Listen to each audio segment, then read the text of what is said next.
The Model Shop live scale modeling show is brought to you by Tenant Controls, makers of lighting kits, soundboards, and more. Tenant Controls brings your models to life.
Hey there everybody, Boyd here with you, and welcome to episode 97 of The Model Shop. Coming to you live again this week from our shop here in San Antonio, Texas. My apologies guys, I think I punched in the wrong time setup here for the beginning of the show. We're starting at our normal time, and it looks like everybody thought we were starting an hour later. I looked at the timer there and it showed an hour to go, so my apologies on that one. Hopefully everybody will jump back in here, or if not, they can catch the replay or get caught up as we move into the show here. Got a nice little show in store for you guys tonight. We're going to be finishing up the work on our Sherman tank, our monogram 132 scale Scream and Mimi kit. I've been working on the model this week here in the shop. I got the rest of the turret built up on it and all the little small detail parts put on, and I did a little bit of pre-weathering on it, but we're going to go to the bench tonight and finish up doing all the paint detail and the weathering, showing you guys some different little tips that I use for doing weathering on these things. I'm really happy with how it's turning out, especially for my my first tank kit, I guess, in my adult life. I think I built one when I was a kid, but I'm really happy with how it turned out or how it's looking so far. And then we've got a nice out-of-the-box kit review for you guys tonight, something really different that we haven't done here before on the show. This is a 1/12 scale kit of the Kawasaki 900, a classic superbike motorcycle from back in the 1970s. This is a kit made by Aoshima, so you can imagine being a Japanese kit. It's a really beautiful kit, really detailed. My good friend Chuck Brooks sent this to me to build. I want to say a shout out to him for that. Thanks a lot, Chuck. I had one of these bikes back in the early 80s. I posted a couple pictures on our Google page of the kit and a picture of my original bike. So we're going to do an out-of-the-box kit review on this thing tonight, and in a week or two here on the show, we're going to start building it up. I have never built a motorcycle before, ever, so I'm really looking forward to it, and just having a look at the parts here. It's super detailed with all the cables and the wiring and everything, so it's going to be a lot of fun to work on it. Do a little bit of a kind of a tribute build to my old bike. Still wish I had that thing. That was a lot of fun to ride that, and they're worth a fortune now because they were kind of the fastest and sportiest bike you could buy back at that time. A little bit of news on the modeling front for some new kits that came out. I'm going to slide over here to my still picture page here. Wanted to share that with you guys for keep you up to date on some of the new stuff that's hitting the shelves. Let's see. Up first here, we have for the fans out there, car modeling fans, of course, but fans of the Fast and Furious franchise. Revell has just repopped in 1/25th scale Dominic Toretto's 1970 Charger that was seen in a couple of the different Fast and the Furious movies. And I don't know about you guys, but I'm really excited about getting a hold of this kit. This is a beautiful model. There's a couple little inaccuracies on it here and there. The grill is a little bit wrong and a few other little things that some people have pointed out. But overall, it's a really nice likeness of the car from the movie. And you can see you get the blower there. You can do a beautiful black paint job on it. And it has nice wheels and the roll bar interior and all that. So that'll be a really cool model to get a hold of.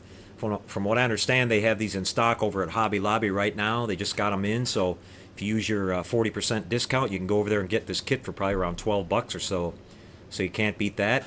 And moving along here, we got also from the Fast and the Furious, we had this 69 Yenko Camaro that's been repopped again. They've released these kits before, but they've just been re-released with new box art.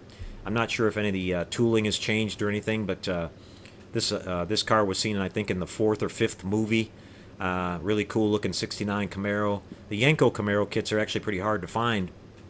So you have an opportunity to build a Yenko Camaro whether you're a fan of the franchise or not. So that's another really cool kit.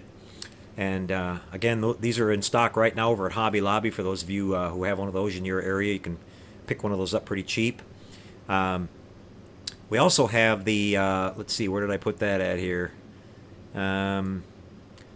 Okay, we have the, a lot of you guys have heard that Polar Lights is re-releasing the 50th anniversary of the Classic Enterprise kit, the TOS 350 scale Enterprise. And the kit will now include a smooth saucer, as they picture here. It will also include, which was really good to hear, a paper template, which will allow you to pencil on the grid lines that we see on the original, like we saw on the original studio model, instead of having the engraved lines that come on the old kits that they had there since it was first released. There was a lot of controversy about that when the kit was released, whether people wanted them on there or not, and I guess having the option of filling them in is what they thought was the best way to go at the time. But now you'll be able to build the kit right out of the box without the grid lines and add them if you want to, and have them look like they should, penciled on instead of engraved into the surface. You'll also be able to buy the separate this saucer assembly separate. If you have an old kit and you want to upgrade to this saucer, from what I understand, it's going to retail for around $35 for the kit. It'll come with the template. And so you'll be able to convert your old model into this if you want to do that and save yourself a lot of work. So I think the release date that we're hearing is sometime at the end of November. So I'm really looking forward to that. And then we've got something else that popped up on the radar here.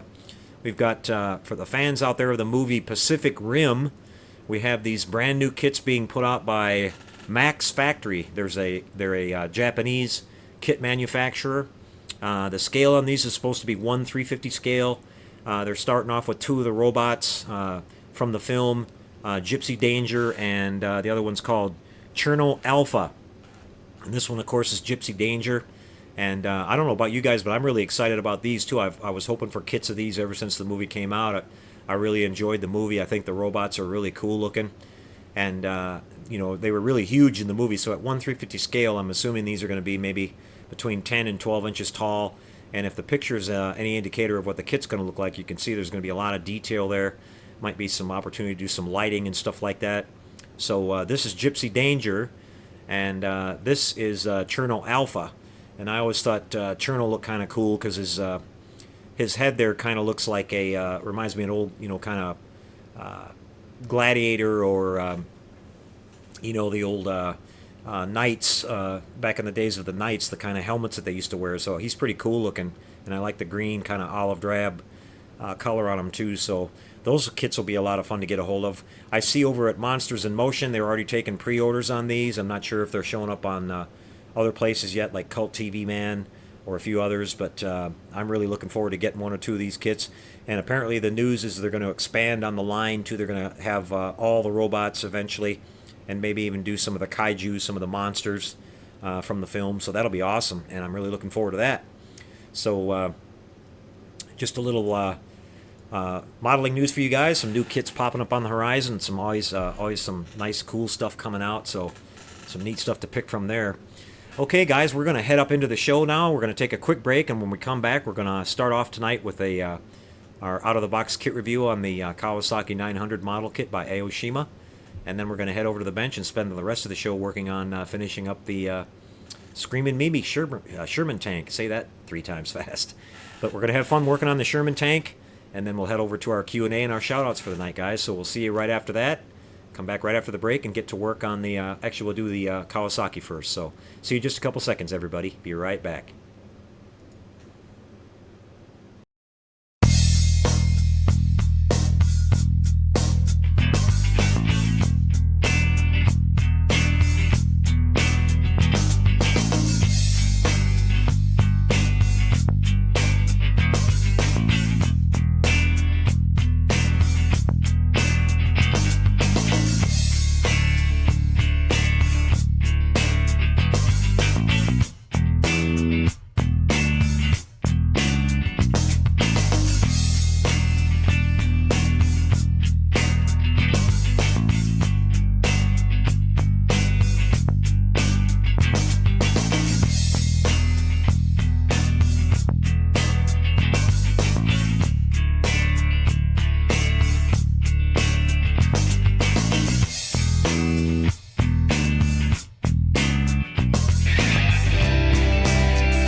Okay, everyone. Well, here we are with another fantastic scale model kit review for you guys here on the show. As you can see tonight, we have something very unique and different than what we normally do around here. This is the Aoshima 112 scale Kawasaki 900 Super 4 Z1, or as it was called in Japan, the 900 Super Tiger. It's a fantastic motorcycle. I actually had one of these in the early 80s, a long time ago. I saved up, worked really hard and saved up my money and bought one. I had a dream of owning one of these since they came out in about the mid-70s, and a couple of me and my modeling friends were talking about it online a few weeks ago, and my good friend Chuck Brooks heard me talking about it, so he picked one of these kits up and sent it to me to build, so I really appreciate that, Chuck. Thanks a lot. This is going to be really cool. Now, as it's appearing on the box art here, this actually looks exactly like my motorcycle did. It's the same color, same year. Mine had the same type of stripes on the gas tank. I have some old photos of my bike that I'm going to use them for reference when I build this up. The main difference on my bike was I had what they call a 4-into-1 header instead of the 4 pipes coming off in chrome like this one did. Mine had a Kirker header that was done in flat black, and it had an exit only on one side. The 4 pipes all dumped into one pipe. Really loud and really cool sounding back in the day. But otherwise it's identical, so we're going to be able to make an exact replica of my bike. I'm going to try to scratch build a header system for it. We may be able to use part of the exhaust system and then kind of fabricate up the rest of it. But all the parts are here, all the decals are here and everything. All we have to do is match the color, and we should be able to produce a really nice replica of my bike and do a nice tribute build. So I'm really looking forward to this. There really isn't any other box art to show you on this. Just will mention that they call this the Naked Bike series. I'm not sure what that means. I think they have different versions of this kit. But it's a fantastic kit. I had to look at some of the parts here the other day, and I was really impressed with what I saw. Let's pop everything out of the box here and take a look like we usually do.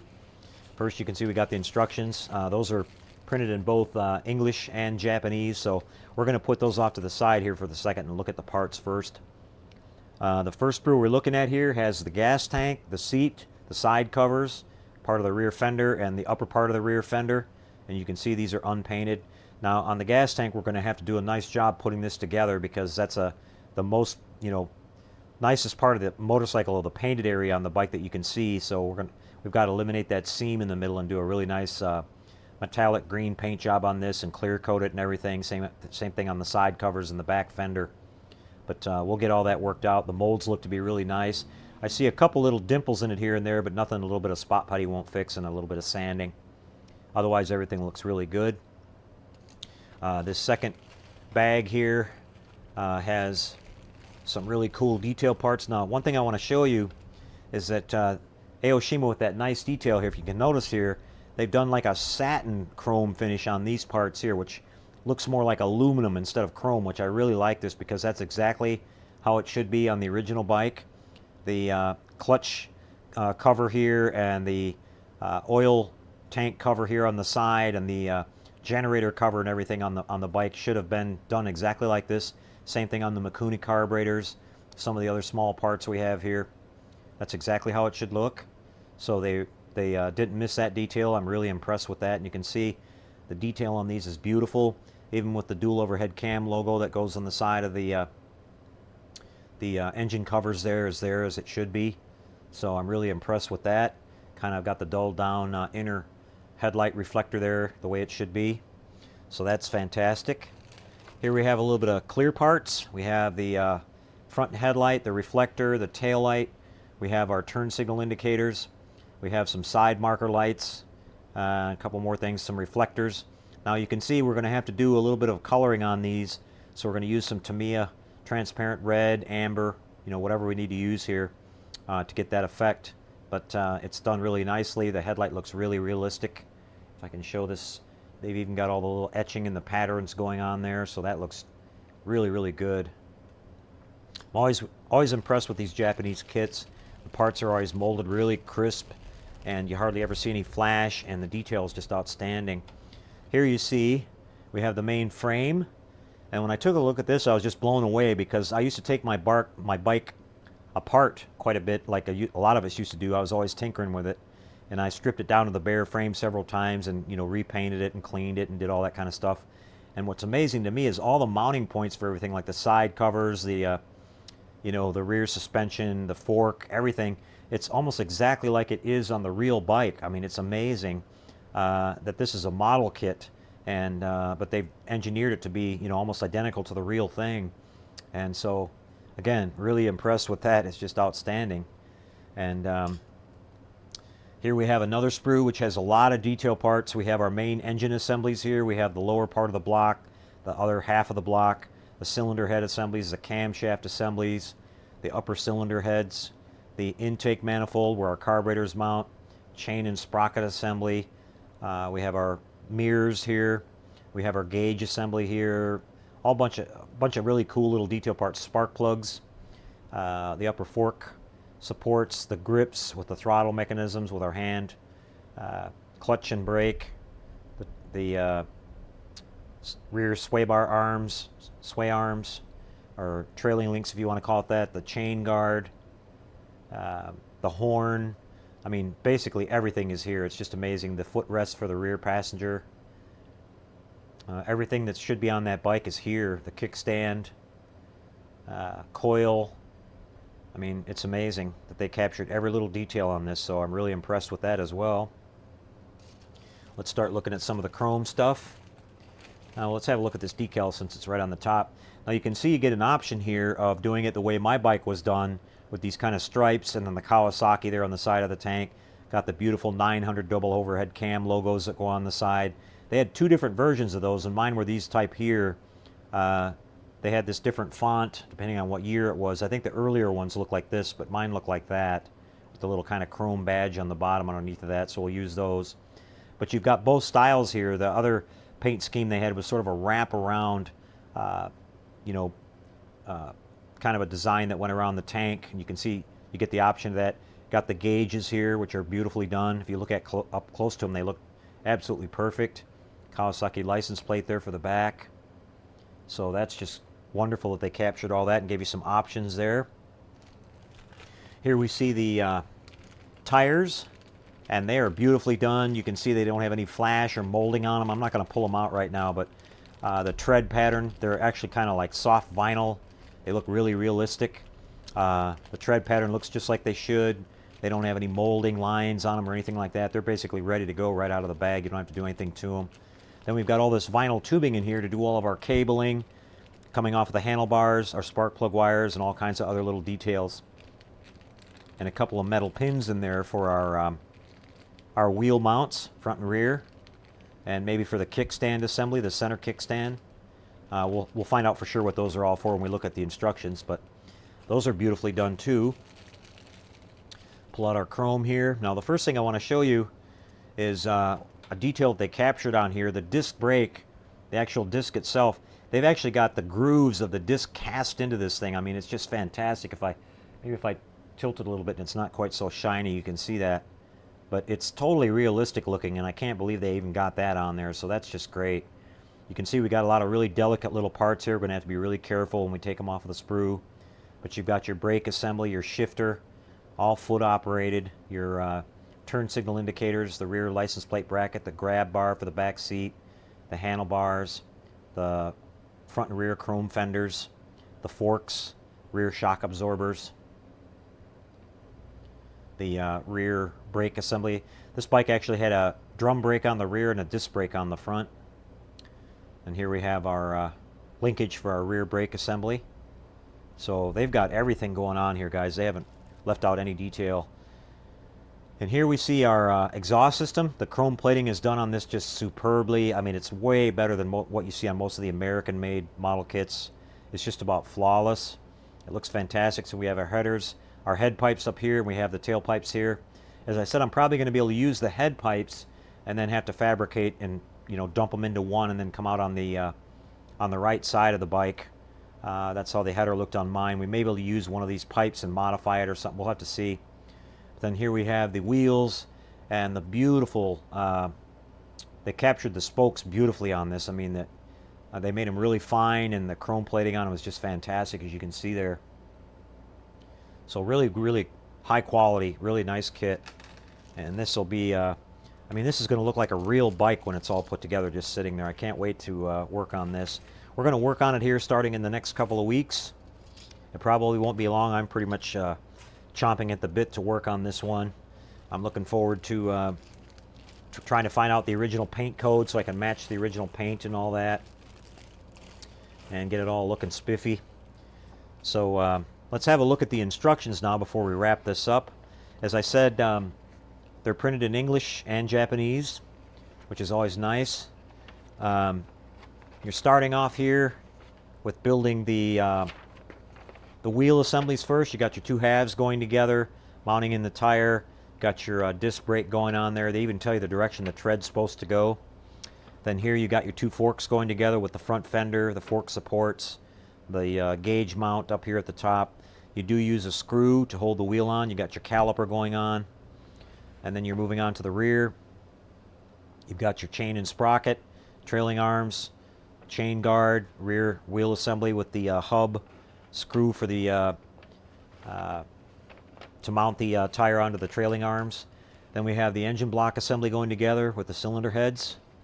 Then all the details going on the engine, the carburetors, intake, side covers. They're talking here a little bit about how to route the spark plug wires. Then we're putting the two frames together around the engine, two halves of the frame, routing the plug wires up over that. The rear shocks, rear trailing arms going on. They're talking about where the horn goes up here at the front. The rear fender going on next. How to position the rear swing arms.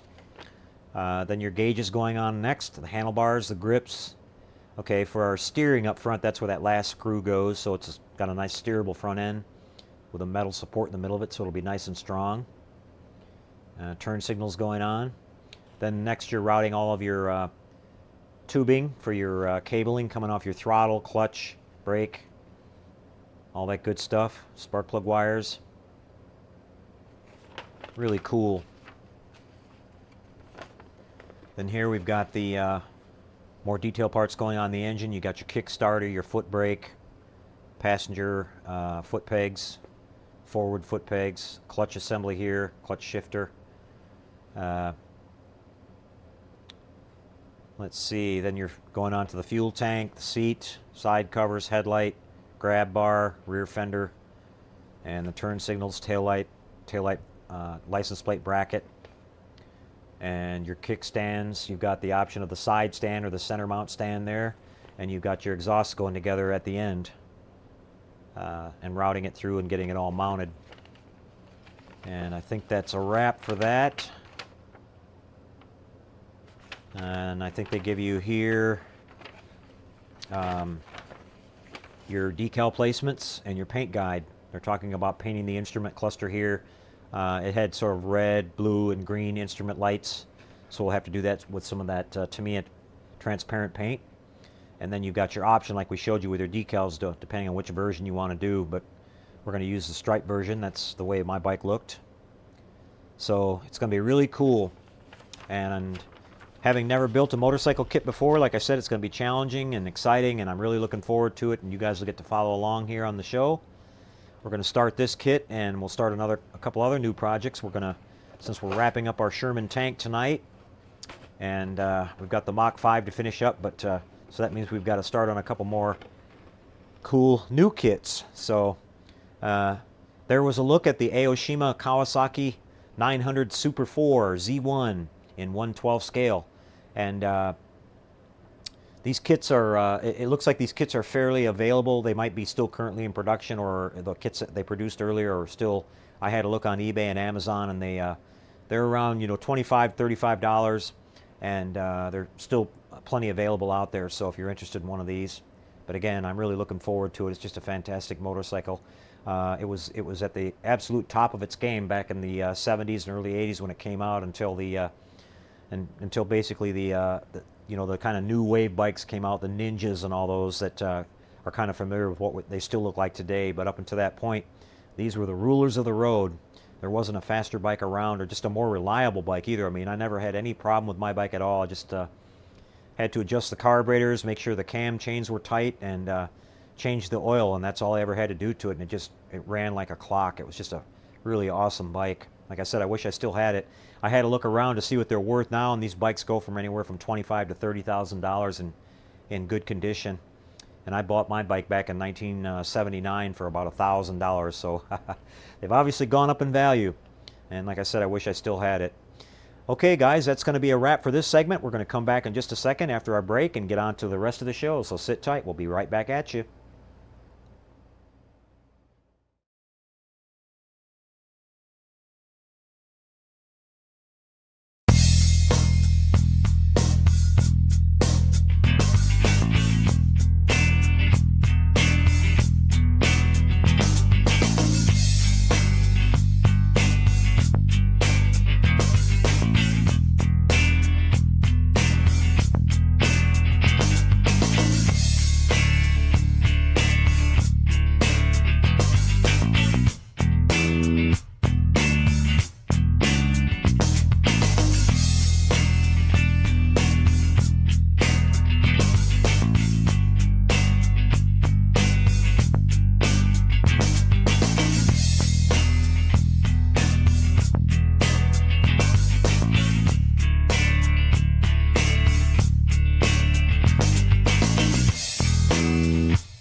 Okay, back again, everybody. Well, I hope you guys enjoyed the out-of-the-box kit review on that Kawasaki 900 kit by Aoshima.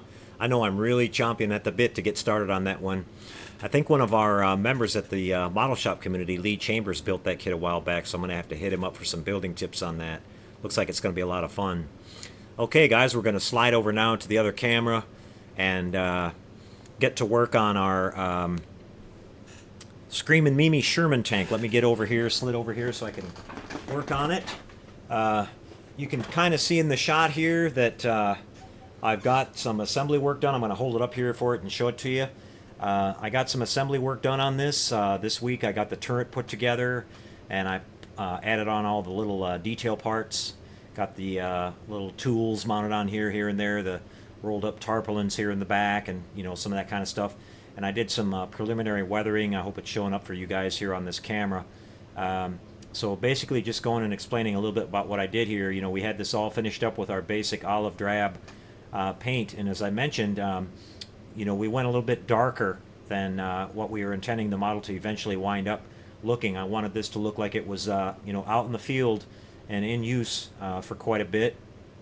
And so with that darker color, I knew I was going to be going lighter with my kind of earth colors that I was going to put on here for weathering.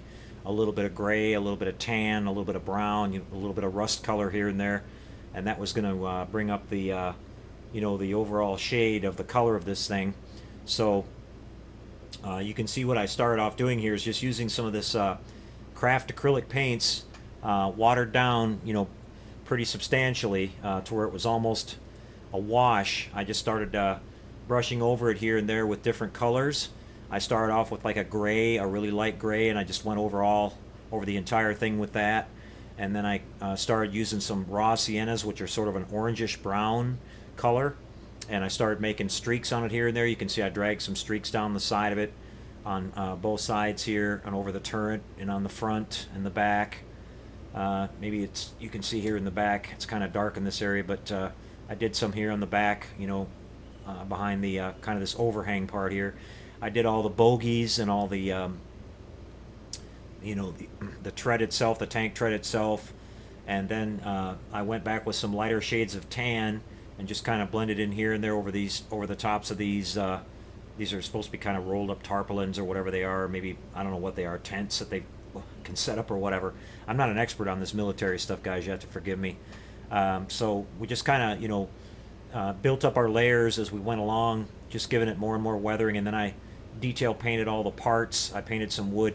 Now somebody mentioned that that a lot of the time they when the tanks were new and everything, or when they first got them out in the field, they just sprayed over everything, all olive drab on all the tools and everything. But I saw a lot of pictures of real color pictures from World War II of these Sherman tanks that I was looking at, where the tools actually looked like they were regular tools that were attached on the vehicles. So they may have different instances, and I thought they would look better if I if I paint detailed them out and everything. They would stick out a little bit more rather than just being all green. So I painted all my tools. I used some sort of gunmetal gray on all the metal parts, like the axe head here, the shovel on this other side by this finger here, the handle, and then I painted my wood colors on all the on the tools for the handles and everything.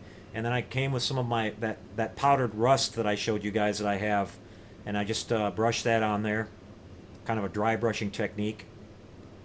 And I did some rust or corrosion with that same stuff on some of the parts, like this spare tank tread here. I beat up the front end of these fenders, on the tanks. These were not armor on this area of a tank. These were just kind of sheet metal, so they usually got pretty beat up. So I wrinkled these up a little bit, and if you can see it up close here, I put some chipping on there, bare metal, that I brushed over the top of that, dry brushed over it with my rust. So it kind of try to make it look like some of the chips are kind of fresh, but some of them are, they've been that way for a while and they're starting to rust. And then I just, dry brushed over here and there where I wanted to add some of that kind of light oxidization going on. The little decal here that I put on is actually a spare decal from an old airplane kit. It's called the Meat Hound. I thought it should say something on the side of it. A lot of the tanks had names, and it was kind of in scale, so I put that on there. This didn't actually come with the kit, but all the other markings on here are just the ones that came with it. And we just kind of carried that theme all over the place. Just using those 3 or 4 basic colors to give me my overall, you know, base of the weathering that I want. You can see it kind of on the bogies and stuff down here. And I'm really happy with how it looks. I think it looks great. It's just about where I wanted it to be.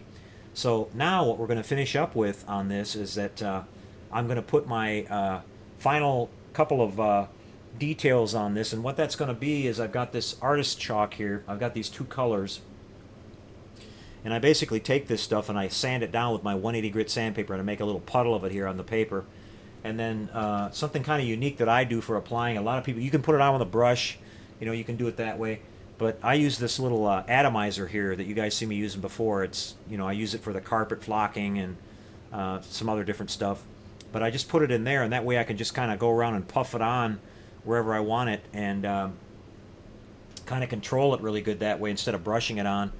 And then once I get it on there, then I just kind of, if I want it to look smudged a little bit or if I want it to look just kind of powdered on, I just kind of leave it that way. And then what we're going to wind up doing is after we put some of this on, we're going to get it the way we like it, and then we're going to seal it up with some Tester's Dull Coat. If you just leave it that way, it will stay, it'll look okay if you don't touch it very much, but it's not on there permanently. You can think of it as like a layer of dust on there, so if you don't seal it with something, it's going to, you can wipe it off or it'll start getting fingerprints on it. So you probably want to seal it. Now, when you do put your sealer on there, you're going to lose a little bit of it when you put it on because it gets wet and it sort of absorbs it and it disappears a little bit. So you may have to do it a couple of times, but the effect that this is going to give now when we put this on here is going to give it the effect of, you can see we've got these basic shades on here now, and it looks pretty realistic just the way it is. You could probably leave it alone just the way it is, but we're going to just dust a little bit of this on there here and there, and that's going to give it the look like it's been outside and it's been through it, driving down a dusty road, or they haven't washed it in a long time, and they didn't have a lot of time to do a lot of maintenance on these tanks other than just keeping them running and keeping them full of fuel and full of ammo. But the exteriors usually after they were out there for a little while started looking pretty rough. So we're gonna start off with this lighter color here, which is I couldn't even tell you what the color are, but they come in this little 12-piece kit that I get from General's. And this is actually a pastel set for doing human figures, but it actually works really nice on military models and stuff like that too. I've used the same set whenever I did like the U-boat. I did the car where I took that die-cast car and made it look like it was all dusty like it's supposed to, and the dual truck when I built that, I used a lot of these. So this one particular set here can cover a wide range of just general weathering, especially if you want to do a lot of earth tones. You got these browns and these tans and black and some reds and stuff like that. So this one particular set here will cover a lot of ground for you.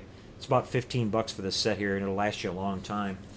But so what I've done here is I've started off and I've put a little bit of this light color, this sort of orangish, yellowish tan color in this atomizer, and I'm just going to go around and I'm just going to dust a little bit of this on wherever I kind of feel like it. I'm going to go a little bit on the front here because it would kind of build up on the front, and it would build up a lot on the back from kicking up dust when it's driving down the road or driving over the surface. And then we'll just kind of do a little bit where we feel like here and there. So it's real easy. You just stay back a little bit and just start kind of pumping it on there. And I like doing it this way versus a brush because it looks more natural going on there like this instead of seeing the brush strokes and everything. If you can kind of follow what I'm saying here. It just, it applies more evenly, and it doesn't,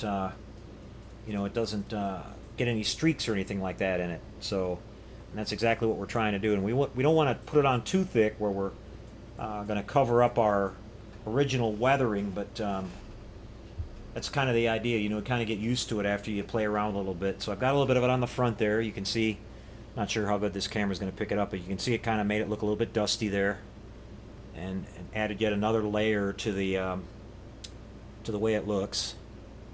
And so now we're going to hit it in the back here a little bit. Hopefully I've still got enough left in here. I'm just staying back about 5-6 inches away. And I'm going to put a bunch of it down in the, by the treads on the sides here, because it would build up a lot down in there too.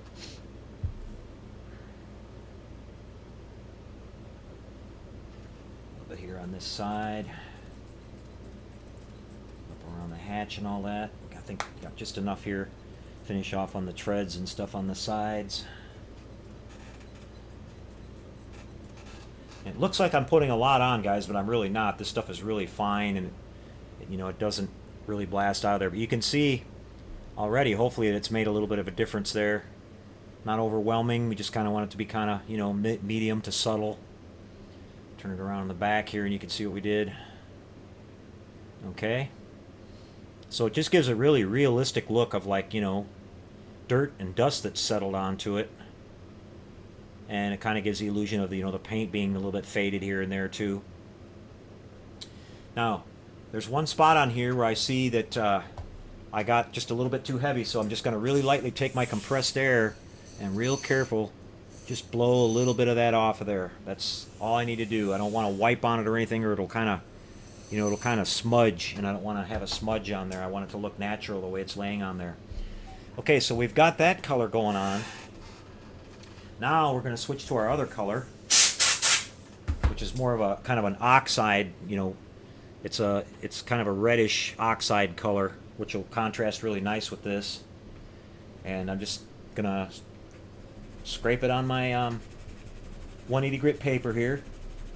Build up a nice little kind of a pool or a puddle of it.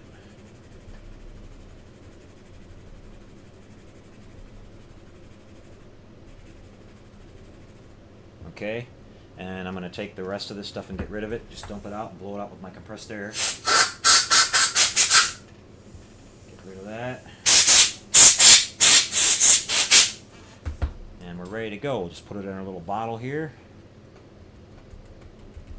Just hold this up here and show you what that looks like. Just it makes a really fine powder. Okay, we're going to put that in there. Don't need a whole lot. Alright, and then now I'm going to kind of concentrate around the lower edges. I don't want a lot of that color up on the top. I'm going to kind of concentrate down here at the lower edges of the front part and stuff like that. And you're not even going to really be able to see it that well on the camera, but trust me, it's going to be there in person. I can see it showing up really good, and it's blending in really nice with this this color that we started with here. Wherever I want it to be a little bit more, you know, intense or a little bit more focused, I just get a little bit closer when I'm pumping it on, and that's working out really good. And we just hit it in the back here just a tiny little bit. Get a little bit around the turret. Don't want a lot of it up on the top though. Okay, and we're going to finish off on this side over here. Get it down in along these bogies and these tracks and everything where a lot of it would normally build up.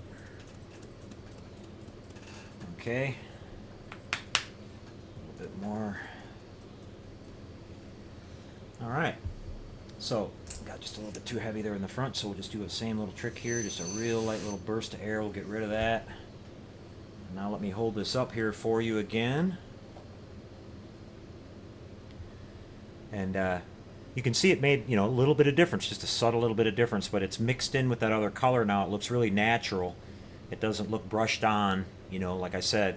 And, you know, you could think about the different colors that you'd want to use depending on, like, what theater of operations the tank operated in. You know, in this case, I'm kind of portraying it to be in the European theater, so you'd have a lot of these, you know, these kind of neutral colors. But if you were in different areas, you might, you know, do a little research and see what kind of terrain they had there and stuff, and that might make a difference on your weathering. Like if it was in the Pacific theater, you might want to have a lot more mud on it because they often operated in a lot of rain and mud and stuff like that. Or if it was a winter, you know, setting, it could have a lot of mud on it, and you know, you could even make it, you know, mix in a little bit of snow if you wanted to make a little diorama for it or something like that down in the tank treads, and a little bit built up on the top.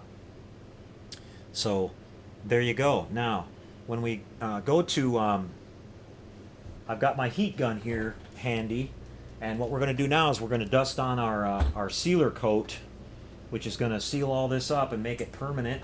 So I'm happy with where it is. I don't want to over weather it, but I think it's looking just about where I planned on having it, so we're going to go right there. Now the trick to this now is when you put the sealer coat on here, which is our just standard tester's dull coat, you want to stay really far away from it, and you don't want to, you don't want to get up really close and blast on it, because the pressure alone will start blowing the dust right off of it.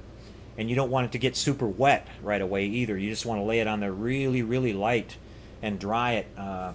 If you have a, if you don't have a heat gun like this, a regular hair dryer will work. So I'm just going to shake this up a little bit, and I'm going to dust this on from really far away. You can see I'm just barely going to fog it on. I'm a good almost 2 feet away from it. Okay.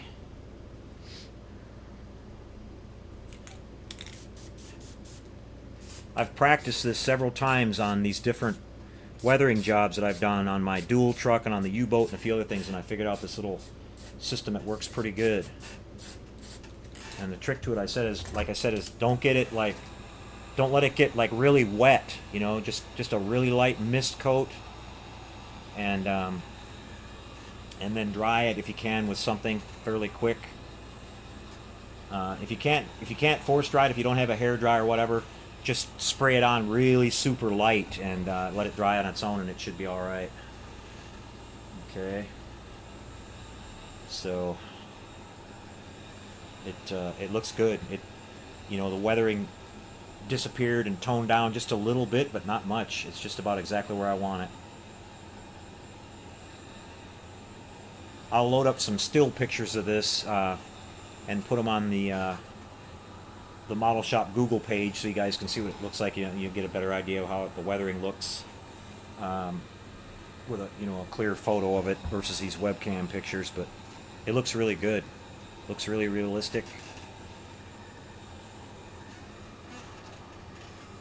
I'm really happy. I'm building my confidence up now to take on a nice Tiger tank kit next. But your tank collection's not complete without a classic Sherman tank. That was pretty much the most widely used tank during World War II. Okay, so we dried that down, and we helped it dry a little bit there, but there's what it looks like, guys. Came out really great. I'm really happy with it. You can see that added a little bit another layer to what we already had on there, but not radical. It worked out nice. There's the front. We used, couldn't tell if you guys could see that before, but we used that powdered rust here on the back on the exhausts, the 2 exhaust stacks here in the back, and that stuff is awesome. It looks like really realistic stuff. Let me grab that really quick to show it to you guys, for some of you who may not have seen it. I have 2 different types of this stuff. It comes in these little plastic containers. One's more of a brighter orange oxide, and the other one's sort of a more standard, your standard kind of red oxide rust. And I'll show you what this looks like with the lid off. It's a super fine powder. It's even finer than when I grind down these artist chalk with my sandpaper. It's even finer than that. So it's like a really micro fine powder. It only takes a tiny little dab, and it goes a really long ways. And you just put it on there, then you seal it with something like your dull coat or whatever you want to use. You can mix the 2 together to give really realistic looking rust. It's actually some kind of an oxide. I don't remember who makes this. All I can tell you is I picked this up at my local hobby town. They carry it in their area there. I think I did a review on this a while back, and I actually gave the name of this stuff. But it's fantastic. I really love it. If you want to do really realistic looking rust, this stuff is really good. And so there you go, guys. There's our Screamin' Mimi. Like I said, it's not exactly the Screamin' Mimi because we didn't put the rocket launcher on the top, but it's a great kit. It's again, I picked this up at Hobby Lobby with my 40% discount and got this thing for I think about $12, and I think it's a great looking Sherman tank. It's really cool, and do a little bit of work to it, and you can make it look pretty nice. And so like I said, I'm really happy with it being my first tank kit. The one gripe I would have is the antenna is a little bit too thick, but you could do the little stretched heated sprue trick or whatever you had, and just make that look more realistic, or actually get some of that fine wire and do that. But I just built this straight out of the box. This is 100% stock, except for adding the little Meat Hound decal on there. This is exactly how it builds up out of the box. So as we talked about, you have the option of building the hatch is either open or closed. It does come with some figures. It didn't come with a drop or a a tank commander figure or a gunner guy there up on the top. Otherwise, I would have built it with the hatches open, because it does have a driver figure that you could have on this side here and have this hatch open, so that would look pretty neat. But I'm sure there's some resin figures out there in 132 scale that you could get to add to this, and or even add it, make your own diorama or whatever you wanted to do. So I'm really pleased. Okay, guys, well, there's our another finished up model that we've got all done on the show, and our little turret pivots and everything. So I'm really happy with it. I might come back at some point later and make a small little base for it. Just do a little kind of miniature small diorama. And if I do that, I might add the figures that it came with, the guys that were on the ground walking and stuff next to it. So we'll see. But I hope you guys enjoyed it. We're gonna, as I said, next week we'll probably be back to wrapping up the Mach 5. I've got some of the detail painting done on that, and then we're going to start on that Kawasaki kit, and then I might run over to the Hobby Lobby this week and pick up one of the Fast and Furious cars. I'd sure like to get that 60 or that 70 Charger, and get that 40% off while they still have the kits in stock, and maybe we'll start on that one and build that one next. A lot of you guys have asked about how I do the the body prep, so I could show you that. And on a black paint job like that, we can show you how we do that nice automotive two-part clear coat and how we buff it out and everything. That'd be a good little project to show you that. So okay, guys, we'll take a quick break then, and we'll come back, and we're going to do our shout outs and our Q&A for tonight. Again, another little bit of a short show.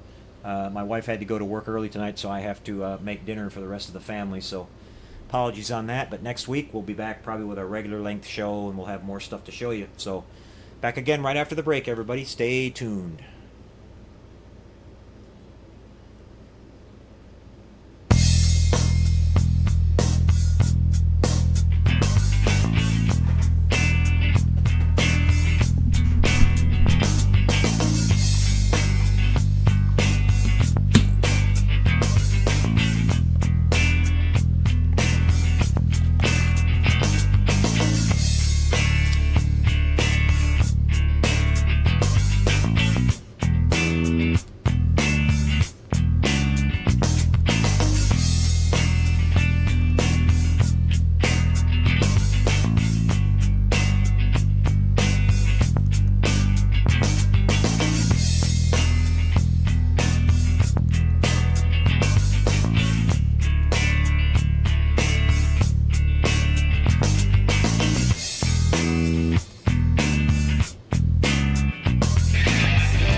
Okay, everybody, back with you again. I hope you enjoyed the tank. I'm going to show this thing to you guys once more, because I'm not sure if the lighting will look a little bit better on this camera or not. But there it is, guys, and it was a real easy build. Like I said, it didn't take me long to put it together at all. It doesn't really have that many parts. Most of the parts are the the little detail parts that go up on the top of the body. The little tools and stuff like that. But maybe you can see my little damage that I did on the front end here a little bit and stuff. Just wanted to make it look like it was out in the field there a little bit, but had a lot of fun with that. So anybody out there who hasn't built a tank before, hopefully you guys will jump in and grab one of those. It's a lot of fun. I I think I might, like I said, I think I might start looking around for a nice Tiger tank kit. I've always wanted to do one of those, and that'd be pretty cool. I know there's a lot of nice ones out there. I looked at a couple Tamiyas and Dragons, and I think there's a new company out there now that's making their name well known in the tank kit business. So pretty cool stuff. Okay, guys, we're going to head over to the shout-outs and Q&A tonight. Let's see who's all here. Going to roll up to the top. Okay, we've got quite a few people here with us tonight. Again, apologies to anybody that missed the start of the show. We had a little snafu. I guess I typed in the wrong start time. Just keep in mind, guys, that the show will always start at its normal time, unless I post a message in the. I'll post a message in the Model Shop Google page and pin it to the top if there's ever going to be a reason why I'm either not going to be able to do the show or it's going to start late or something like that. So otherwise, you can pretty much count on it starting at 6 o'clock Central Time every Sunday night. But let's give our shout-outs tonight, everybody. We got Gadgetron 3000 here, Mike Kovac, Dan Harris, James Schulenberg, George Vukowski, Gary M., Transition Modeler, Outsider 238, Alpha Trion 92. Let's see.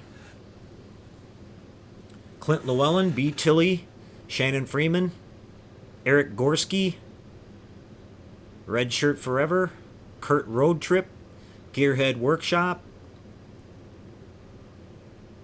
Leona Timber Company, Clint Llewellyn, Brian Knowles, Star Siege Player, Outsider 238, Mark Shue,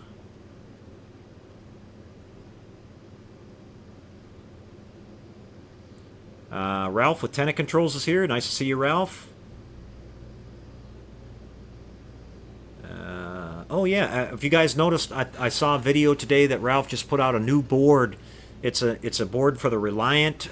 You can go to Ralph's YouTube channel and check out his video demo of that. He put out a new board for the USS Reliant, the Star Trek kit, which has everything all in one. It's a nice setup. I'll be using some of those in the future. The next time I build another Reliant, he's got the photon launcher combined with the navigation lighting on that. So that's a nice little setup. Check that out, guys. Let's see. Federation Shipyard, nice to see you, Dennis. Rocket Boy 69, Dadnator 24, Ken Zimmerman, Sal C, Big Stats, Dan Harris,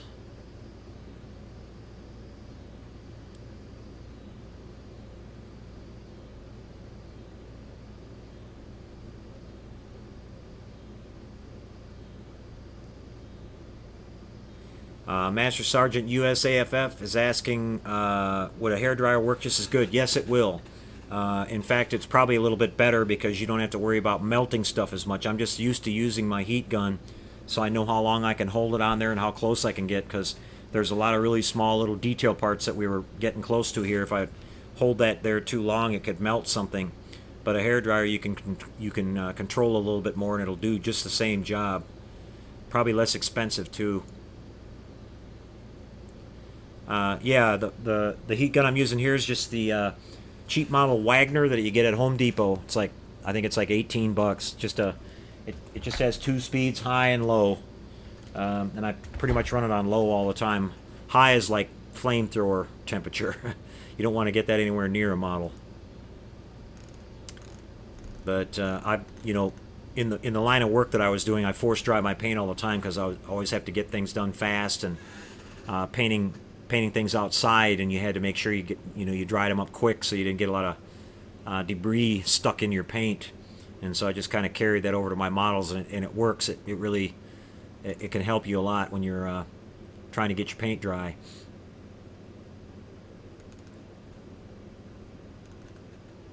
Yeah, I'm glad you guys enjoyed the atomizer trick there. These can be bought at you go online and you look for like an automobile detailing supply company, and they'll carry these there. These are like $9. They're called an atomizer. They're meant to use with that flocking material. Basically, what I was using this for in my regular business was if there's a cigarette burn on a seat or in the carpet or something like that, you just put a dab of glue there and you atomize the new velour, or the particles that you use, the flocking, and you can kind of hide a lot of that stuff, and it works great for doing like real carpeting, the look of real carpeting. You can buy that super fine flocking. You can do it in your model cars. I do weathering with it. I do all kinds of stuff with it. It's a really handy little tool. And after I started trying the weathering that way, I just like the results better because, like I said, brushing it on, you can always kind of see that it's been brushed on unless you're going to put it on just really, really heavy. If you want to do a kind of a light application, it works really good for that.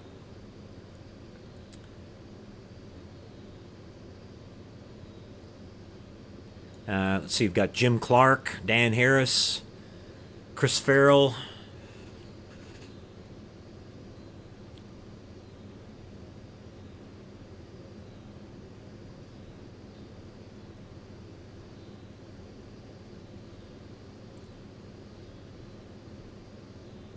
James Schulenberg,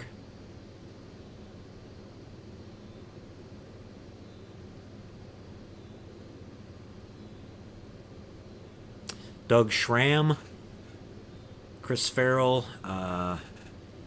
Apologize if I'm repeating anybody here. And you guys that just got here a little bit ago, don't worry. You can always go back and watch the show. It's got the DVR feature turned on, so you can just, if you want to, you can just roll back your pointer there at the bottom of the screen, and it'll start you at the beginning. Got Tag Gray's checking in. Tagamo Model Works. Nice to see you, Tag.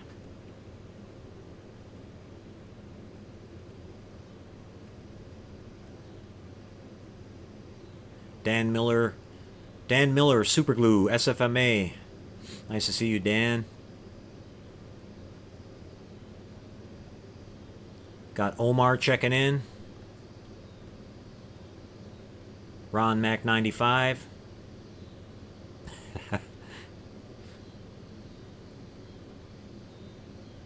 DeWitt Chainline's with us, our resident note keeper. Thanks, as always, for keeping track of that, DeWitt.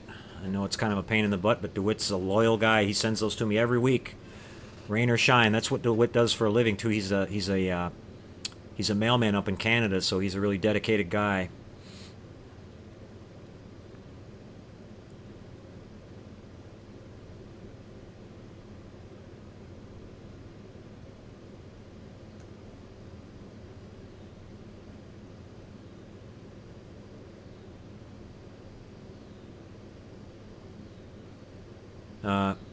Clinton Llewellyn's asking about the Dragon kit that the Dragon Slayer kit. Will that qualify as a Halloween build? Absolutely, Clint. Yeah, that's a pretty scary looking monster to me. I saw your post of the picture of that kit. I would love to build that kit. I've seen that on the shelf, and loved the movie when I saw it. It'd be really fun to paint that with all the different colors he's got going on there. Looks like it's a pretty nice size too. I think I'm not sure if does it come with a little figure of the guy there fighting him and stuff too. That's pretty cool if it does. I've never seen a review done on that kit, so I'm not sure. Kurt Road Trip is asking about what's the name for the upholstery atomizer. It's just called an atomizer, Kurt. That's all I can tell you.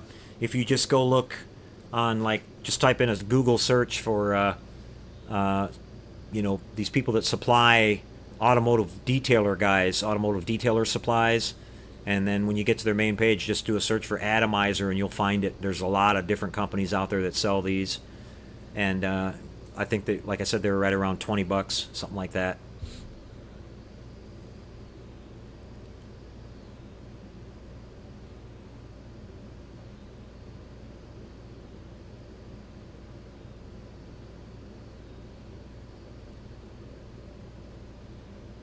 Armando is here with us, DLC Model Builders. He's going off to dinner. Okay, Armando, we'll catch up with you a little bit later. Armando's doing an awesome job on the spider head from the Thing, the 1-to-1 scale one.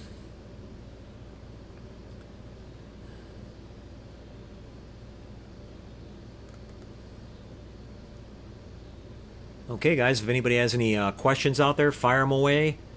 Either myself or somebody here will hopefully be able to answer it for you.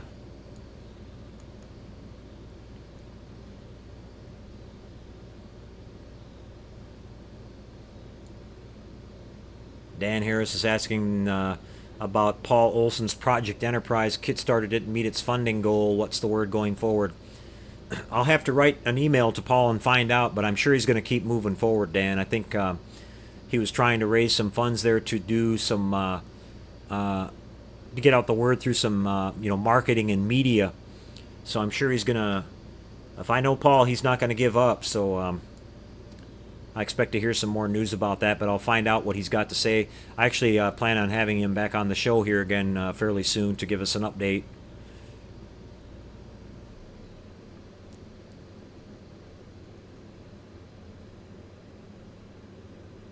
Robert Morris just checking in. Nice to see you, Robert.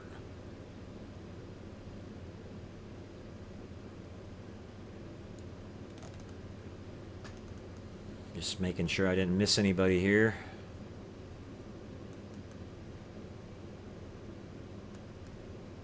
Modelergy is here with us also. Nice to have you on board.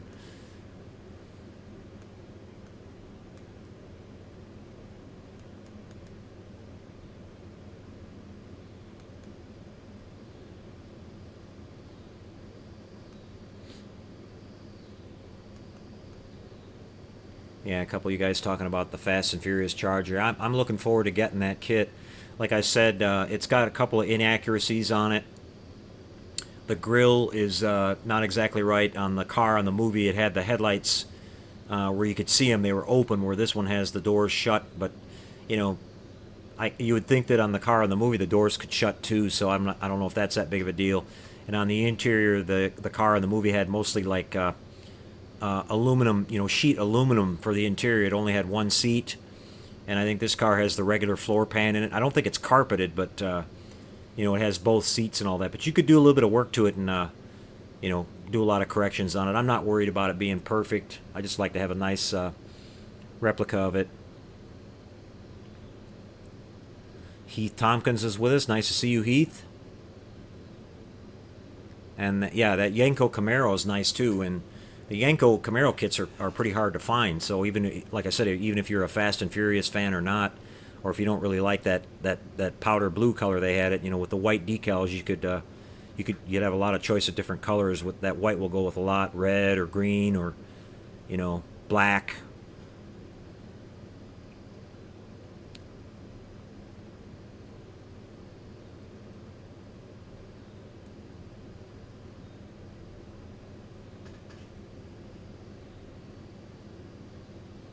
Yeah, Gearhead's right. The car that Dominic had in the Fast and the Furious series changed several times. Of course, at the end of the first one, he totally destroyed it. So yeah, you got a little bit of room to work with there as far as which version of it you want to build.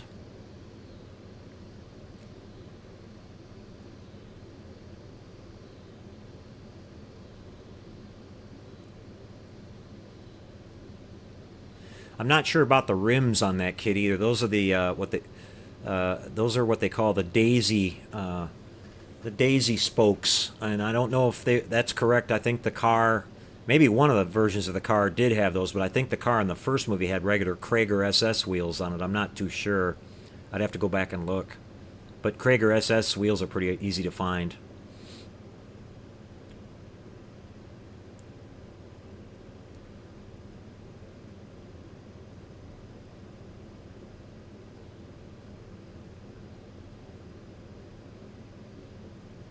Yeah, that's another boo-boo I made, guys. This was actually number 98 and 90, not 97. I'll correct that in the title after I edit this when I'm done.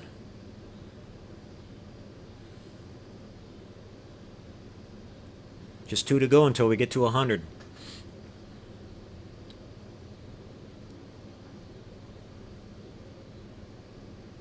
Mike Morgan is joined our Halloween group build. He's building up the creature from the Black Lagoon. Welcome on board, Mike. Glad to have you joining in on the fun. Saw a few more people join in too and pick their kits and everything. So still plenty of time, guys. We got like a almost a whole month yet. So, it doesn't have to be a big fancy kit. Just get a simple little figure kit or even a car kit, and you know, just do something. Use your own imagination, and even if it's not specifically some kind of scary kit or Halloween kit, just use your imagination and make it into something that's kind of with a Halloween theme. That's perfectly fine. Yeah, you could do a Galactica, Brian. Just paint it orange. Put a big pumpkin head on it.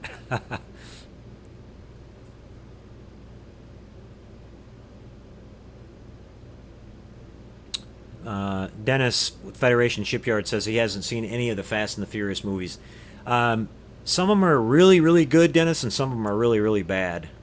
That's all I'll tell you about it. But I'm a big fan. Not so much of the foreign cars that are in there, but they have a lot of classic muscle cars in there that are just beautiful.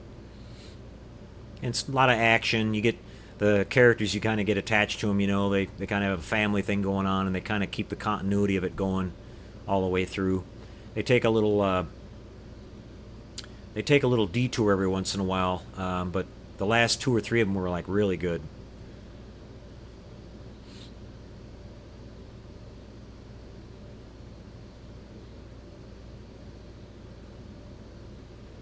Clint Llewellyn says Phantasm 5 coming out next month. Well, that's good to hear that, Clint. I had kind of wondered what happened to that whole project.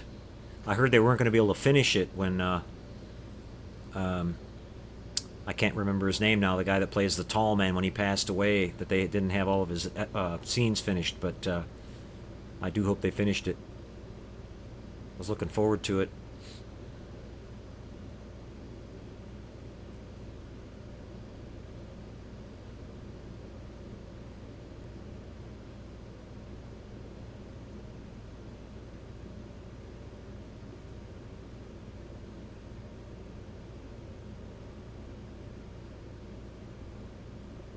Dan Miller says he liked the model news at the beginning. Yeah, I try to do that, Dan, whenever I can find stuff that's relevant to new kits and stuff coming out. A lot of that information I just pick up from our regular model shop Google page. Other people there posted stuff, and I'll just grab it from there. Or I have a couple of little news feeds that I follow that sometimes mention that stuff.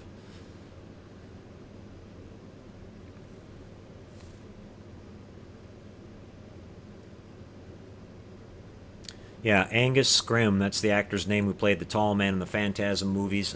Unfortunately, he passed away this last year.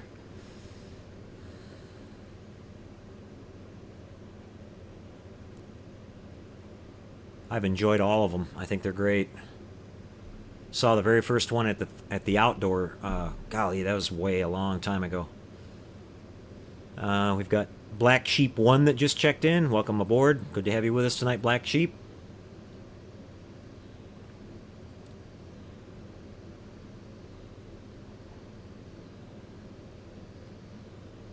Yep, we've got the Gary M's asking about the Saturn V and the Little Nelly. We've got those kits sitting in the background too, guys. We've got to get back to those. Same thing with the Matara Nebula.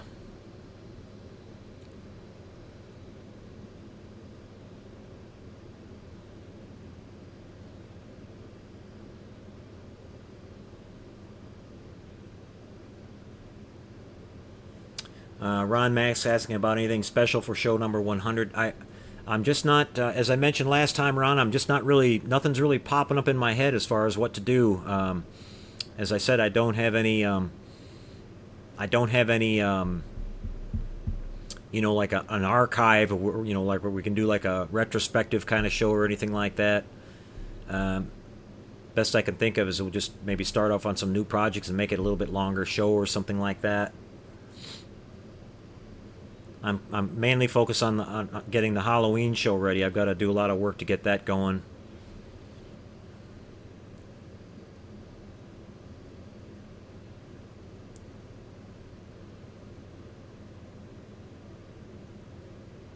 Nope. Eric Gorski is asking about the Galactica. Nope, that's off to the side here for a little bit, Eric. When I get back to that, you guys aren't going to miss anything. It's exactly where I left off on it.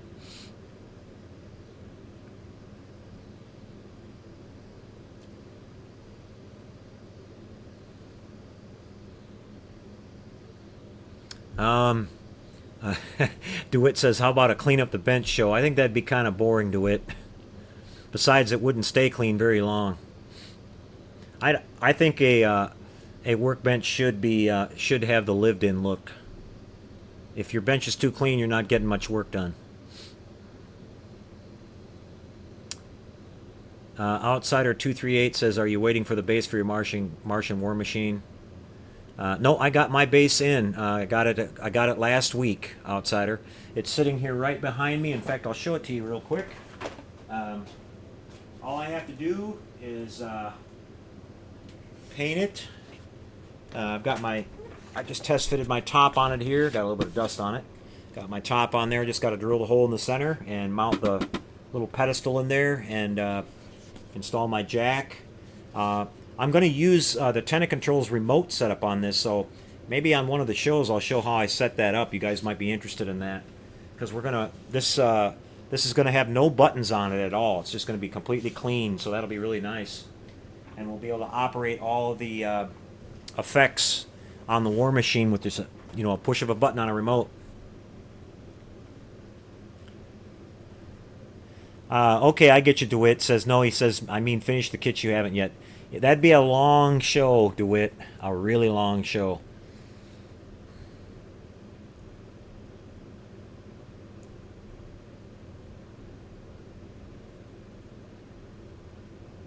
Yeah. So yeah, I'll mark that down here that maybe you guys want to see that, so we can wire that up. It's a really easy application to set that up, and it's an inexpensive system that Tenant Controls has out now. So if you want to have some momentary switches and operate some things on your model, you can do it with a remote, and you don't have to have any buttons on the outside.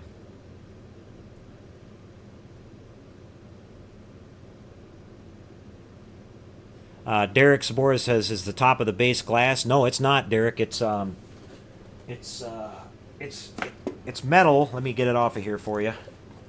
It's metal. It's almost like a stainless steel, and it's this surface on here that I get from Jerry. Does these at HDA ModelWorks. This is almost like a ceramic coating that's actually baked on there. It's just fantastic. It'll never chip or fade or peel, and you can see the fantastic gloss and how how brilliant it looks. So, excuse me. So I'll just have to mark my center and drill right through it. You want to make sure you put a little bit of excuse me, a frog in my throat, guys. A little bit of tape around this, so you don't some of the shavings don't scratch it or anything like that. Even though this stuff is really tough. But it'll drill right through it. I've done this before. I set one of these up. Actually, built one of these models and set this base up for Ralph at Tenant Controls. He takes that around with him to the model shows and has it on display so people can see what the lighting effects kit looks like. But it's a beautiful display when it's all done. And the neat thing about it is that top on there, when the green lights, and you guys will see that when I'm done, I'll show that again. When the green lights on the bottom of the model reflect on it, and you look at it in low light, it looks like a black light poster. It looks really, really cool. If you guys remember that, some of you old schoolers from in my age will remember the black light posters.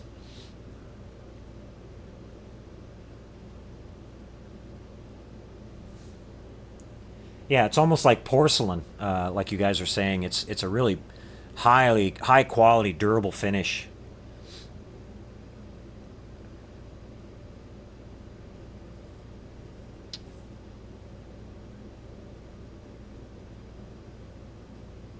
Jonathan Milbury says the best of the models that we've done. I appreciate the sentiment there, Jonathan, but I don't want to make the show like highlighting everything I'm doing here. I'd rather do like a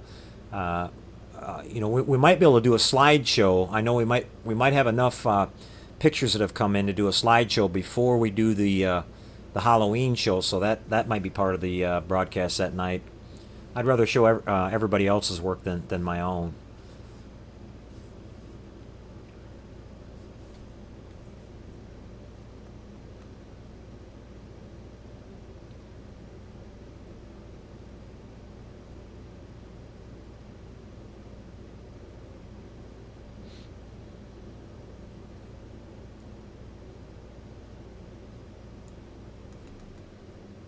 Yeah, the remote system that Ralph has that I'm talking about, it's almost like Bluetooth technology. It doesn't have to have a line of sight. You know, like a lot of those remotes, they have a little electronic eye, and you have to point right at it, or they have a limited angle of view or whatever. This is like totally wireless. I mean, you could be in the other side of your house practically through the walls and everything, and hit the buttons, and it's going to work. I installed that system in the Dracula build that I did that I'm going to show for Halloween. The diorama that I built where I can turn on the lightning and sound effects and everything, and it's fantastic. I love it. It was super easy to set up. The remote operation little key fob thing. It's really small. It's got 4 buttons on it, so you got 4 different effects you can do. It's really a nice setup, especially for the money.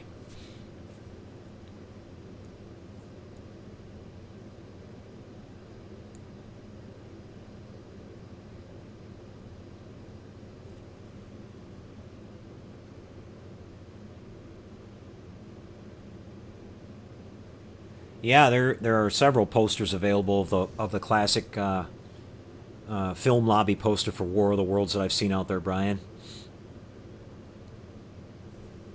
They may even make a blacklight poster of that. The artwork on that's fantastic. Just show it to you one more time. Uh, Jerry, being the fantastic artist that he is, he did something really subtle here. If you guys may or may not have noticed, right down here in the credits, he's got lighting by Tenant Controls, and he's got built by TrekWorks in there, which you don't even notice that unless you actually look at it, and it blends right in with the original credits and everything from the original film. So I thought that was really cool, and that was totally Jerry's idea. I mean, Jerry, I can't say enough about him on his work with this kind of stuff. He's fantastic. I've been more than pleased with anything I've ever got from him. It's worth every penny.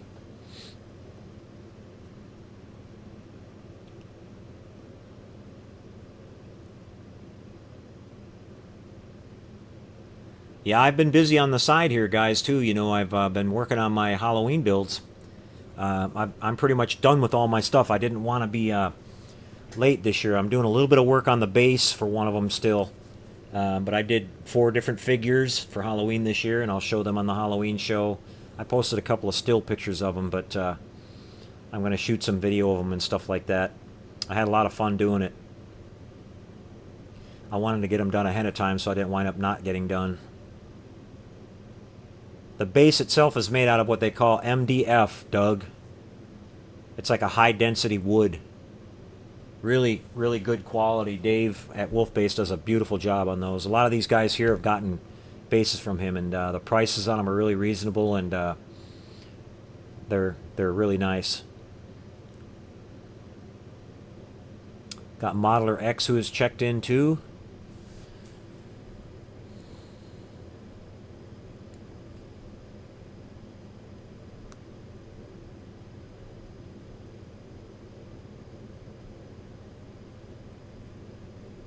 Gary M's talking about Ralph with the 1/8 scale Jaguar. Gary, I did that. I used Ralph's car kit. I built the 1/8 scale Corvette kit by Monogram, and used his car kit on that, where it's got the high and low beam headlights, the turn signals, the brake lights, the whole 9 yards. It operates with a magnetic switch, and I was really happy with it. It worked on that kit beautifully. I have one of those Jaguar kits too. I have a couple of those 1/8 scale kits. I've got the Corvette, the newer Corvette. I've got the I think it's the 65 Corvette. I've got the 84. I've got the 32 Ford.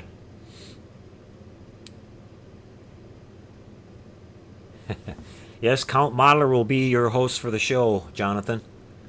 He'll make an appearance. I'm going to make a fool of myself again this year. Shannon says he's got to check out. We'll see you later, Shannon.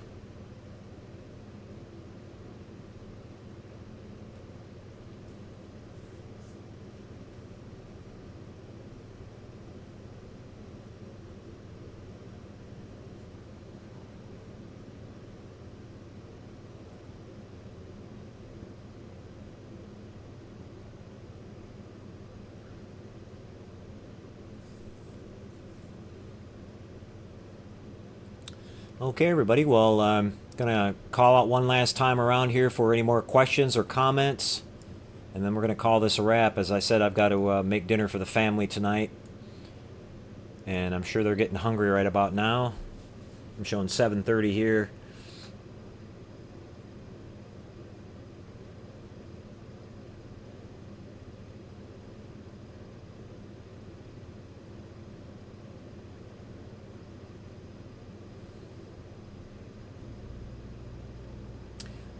Gary's building up the Jag for a client. That's cool, Gary. That's a super fantastic kit, and it's getting really, really hard to find nowadays too.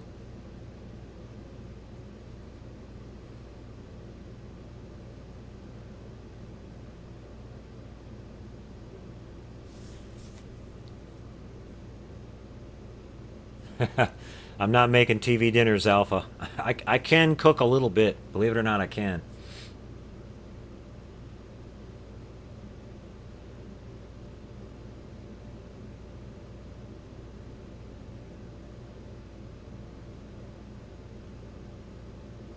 Okay, boy. Okay, guys. Looks like everybody's checking out. So we're going to call this one a wrap. Thanks so much for tuning in with us again this week. We always appreciate that. We'll be back again next week for episode 99. I actually got the number right, and I'll double check and make sure I post it at the right time. And so I hope you guys enjoyed the show. We'll be back next week. We'll start on the. We'll get back to the Mach 5, and we'll either start on the Kawasaki bike or. We've got the little Nelly kit that a couple guys mentioned. We've got the P-38 Lightning airplane kit behind us that I wanted to build too. I wanted to build that up and use that new paint that I was talking about last week. So we'll definitely kick off a couple of new projects. Keep busy around here. Okay, guys, you take care until we see you next week. As we always say, everybody, happy modeling, guys. Build something this week.